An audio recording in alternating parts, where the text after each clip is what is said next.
Keeping you informed. This is In.form on WBDC and 18 WJTS. Hello and welcome back to your In.form program right here on 18 WJTS in 101 Country WBDC. I'm Kaitlyn Neukam, and once again, it's time to talk about the arts, more specifically the Jasper Arts. And we're here, of course, with Kyle Rupert, the executive director, and you guys have some very exciting things to talk about today. Yeah, it's well, first, thank you for having me. Of course. It's always fun to come in and chat with you. But yeah, as we round out the year and look to the future, we've got some super exciting things planned. And yeah, I'm thrilled to be able to have the chance to talk about it. And we are, as always, thrilled to have you. And as a arts person myself, I'm always excited to see what you guys have in store because you work so closely with all the different community groups and whatnot. So it's exciting to see a lot of that into fruition as we go into 2025. You guys are celebrating your big 50th anniversary. So what does that mean for you guys? I mean, as the executive director, I'd imagine you have some sentiment to that as well, right? Yeah, well, I think that, I think it's a really big milestone for the community that for what will be 50 years, the community has continued to support the idea of having a thriving arts community. It's more than just one concert or one exhibit or one mural. It's really grown into a vibrant scene and something that has become such an integral part in who we are as a community. And to continue to have that support for 5 decades is truly remarkable. And what we wanted to do to celebrate 50 years, so in 2025, is really do everything we could to build on the unique experiences that support has enabled us to provide here in Jasper. And so, across the board, from our one-off events to our concerts to our exhibit programming to our workshops and classes, we've really put in some effort to go above and beyond as a thank you to the community. So there's a really lot of neat offerings we have in store. And we're excited about what the next phase is for Jasper Arts. Right, and with the new year and the 50th, that means a lot of exciting things to come out of the Jasper Community Arts. And we were just admiring some new additions. I'm not going to spoil it because just in case, it might be the new year, it might not be. But you guys have a lot in store to really look forward to as it's the anniversary year, but also, I mean, you guys knock it out of the park every single time with various programming and whatnot. So it's not slowing down anytime soon, but you've got this very big golden year to celebrate, which is awesome. Yeah. You guys recently announced the upcoming 2025 exhibits that are happening in the Tim Clark Cultural Center down in the center of Jasper. So what can we kind of expect from these upcoming exhibits? I mean, we're like I said, we're really trying to stretch ourselves in 2025, and you'll see that in these exhibits. And so many of these exhibits are meant to be not just exhibits that you can admire from a distance, but really get involved with, really interact with. And so one in particular that opens later in the year, or about midway through the year, it'll be up for quite a long time, is a exhibit by Steve Gerberick. And for those who don't know, Steve is someone who builds a lot of kinetic sculptures. These are sculptures that move. These are sculptures that, maybe more importantly, the visitor can also interact with. And so you actually get involved with the exhibition. It's called Spring Sprockets and Pulleys. It's going to be up for about 5 months, and we're just thrilled. Steve's someone who has had his work on display. He's done Christmas displays for Macy's in New York. He's had his work on display a lot of times in large museums. So for us to be able to get in touch with him and have him be a part of our community for almost half the year is really spectacular. And on top of that, I mean, every artist that's exhibiting is just phenomenal. But, the ones that I think about off the top of my head, Kevin Titzer, who's coming in, and he's actually going to come into our community, and he's going to explore our community and really get to learn about it. And he's going to take pieces that he finds in our community, and he's going to assemble those together into a work of art. So what you will see in the exhibit is not just going to be the same work of art that others would have seen somewhere else. It's really going to be unique to our community. So that's going to be something really special. And then for the first time since the Cultural Center was built, we're actually going to have an exhibit, a special exhibit inside the Black Box Theater. Oh. And so Fernando Lozano, who, for those who may have seen his exhibit, Portrait of a Coal Miner, when it was here a couple years ago, a really fantastic exhibit, large pieces, had a huge pile of coal in the middle of the exhibition. He's got some new work that is these large panels of marine life. And we're going to install that into the black box, and we're going to utilize the LED lighting in there to create a really neat effect. And we're working with him and some folks at IU on a music element to it as well. So really something that's a little more immersive as well. So when I say that, a lot of the exhibits, a lot of the theme this year is about getting involved, those are 3 exhibits that definitely point to that. And then we've also got folks, local folks in our visual arts committee who are extremely talented, and some folks who haven't exhibited maybe in a while, like Ron Peak, somebody who has done a lot of really great work but just hasn't exhibited where people could see in a while. He's going to be on display towards the end of the year. So just there's too many to really get into. We could take up the whole time talking about just a couple of these, but really some stellar exhibits going on. And we haven't even talked about all the new workshops. Our digital workshops are going to launch in 2025, thanks to support through the United Cabinet Foundation and the Du Bois County Community Foundation, and so many more things that we're not even in a place yet to be able to talk about.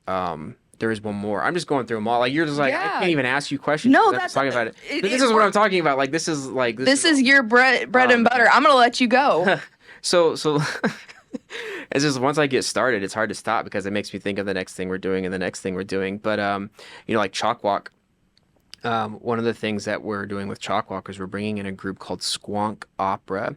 It's spelled Squonk for those who want to look it up. And what they specialize in is they do outdoor performances that are interactive, so there's audience participation, but they're these huge displays that they bring in. And so part of this show called Brouhaha, they've got a band. It's this great celebration, and there's interactive parts where the audience plays some of the instruments with them.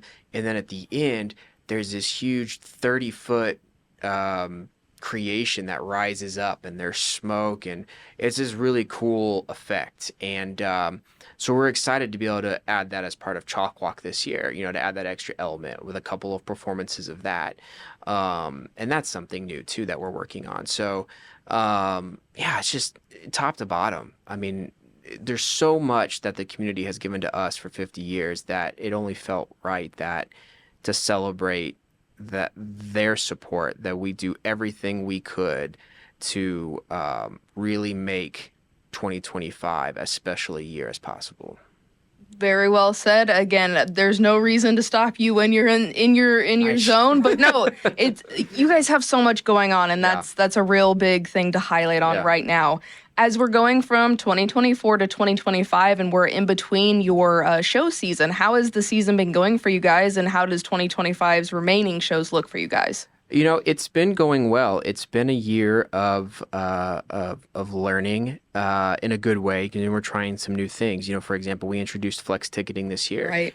So for the first time, we weren't dictating to you, here's if you want to buy a package, here are the 4 shows, or here are the 5 shows, or here are the 12 shows you have to buy. We said, look, pick any 3, any of them. And we'll package that up for you. So really giving that flexibility. We know folks go on vacation, or maybe there's shows change from year to year. And so there may be a show this year that they're not as interested in. So rather than say, well, you got to still, buy 5 shows, it's like, no, you can buy 3 and that's fine. Maybe Right. next year you'll get 5. Like that's an option. So, so that's been, a good learning exercise for us. We've seen a lot of new faces this season, and I think that's in part attributable to, the artists that we're bringing in. We've brought in some more nationally touring artists, and I think that's helped with that as well. And just continue to add to the performance and concert environment that we're in. 10, 15, 20 years ago, it looked a lot different. And so, one of the things we try to do is we look at the landscape and say, well, what is not currently being offered right now?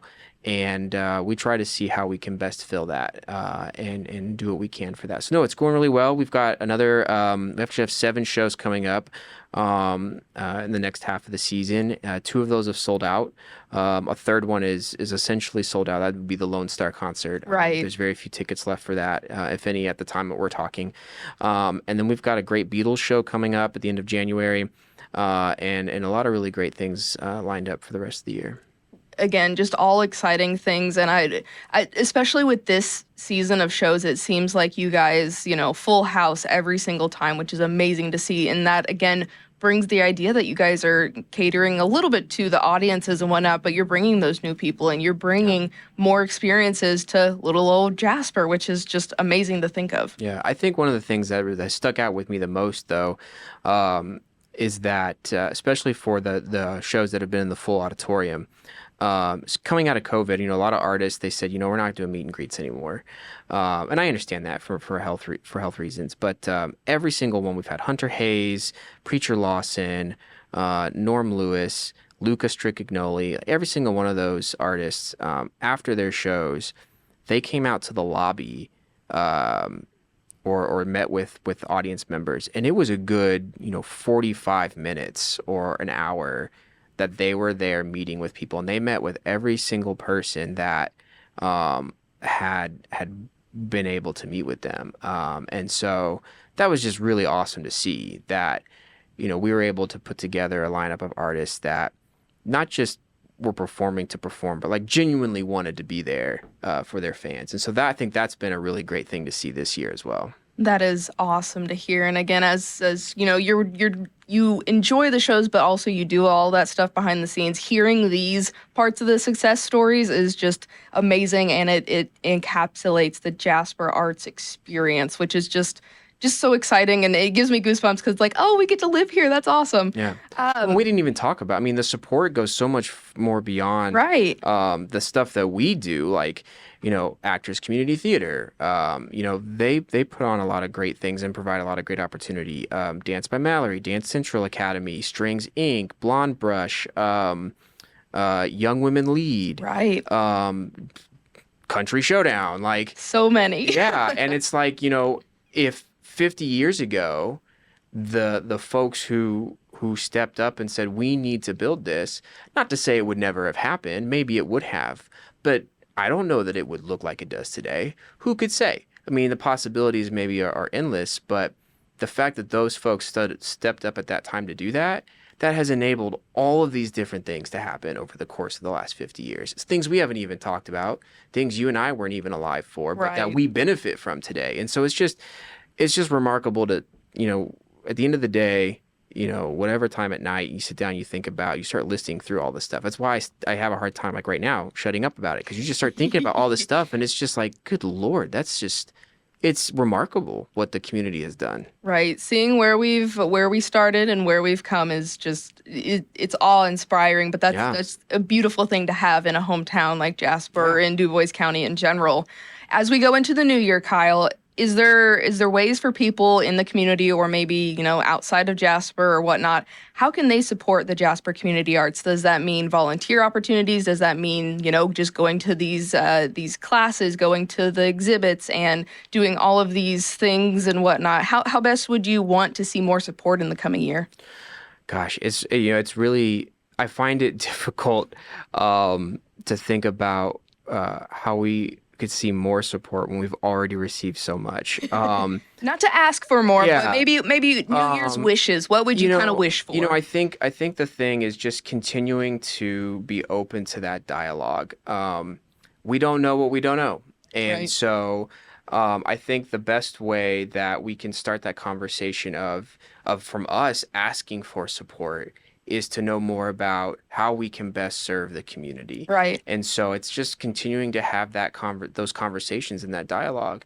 Everything we do, whether it's an exhibit or a workshop or an event, or a performance, is not done in a vacuum, and it's not done by one or two people saying, it would be great if we did this. It's done through conversation and feedback from the community. And so, and I'm not to say like we always hear everything. We don't, but we're always open to that conversation. And so I think that's the best way to start, is just having that dialogue. And then we can get into, okay, we want to do this. We're hearing this from the community. Okay, here's what we need. We need this equipment, or we need these financial resources, or we need these volunteers. We're of course always going to ask for volunteers for chalk walk and the Right. Front of house ushers and backstage crew and facilitators, which that's not even a volunteer thing. Facilitators for our workshops, like that's a paid thing. We pay people to do that. But we're always going to ask for that stuff. But in terms of like more support, like right now, like I mean, more of it, of course. The more we have, the more we can do. Right. But it just, in this moment, I think reflecting and on all that we've gotten and received in terms of support for the last 50 years and wanting to thank the community in 2025, I think really the next thing is just like, let's continue having that conversation. Let's talk about what the next 50 years looks like. Let's talk about the next 50. I think that's a reasonable ask for something like that. Yeah. Kyle, it's always a pleasure to get to talk with you and to see how the arts is doing and whatnot. And I'll be maybe not the first or the last to say congratulations on 50 years. Very exciting birthday for you guys. But we appreciate your time as always, and we're very excited to see where 2025 takes the Jasper Arts. Thank you. Thank you so much. And you have been watching and listening In.form here on 101 Country and 18 WJTS with the Jasper Arts. This has been In.form on WBDC and 18 WJTS. Catch past episodes on our social media pages and our websites. If it matters to you, it matters to us. In.form.